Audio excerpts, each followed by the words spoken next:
Downloading your account data from Coinbase is a straightforward process that allows you to keep track of your transactions and account activity. Follow these steps to successfully download your data. Step 1. Log into your Coinbase account.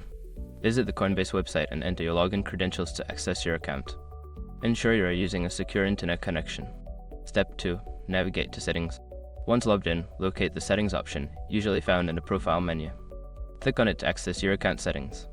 Step 3. Select the Reports section. In the Settings menu, find and click on the Reports or Activity section.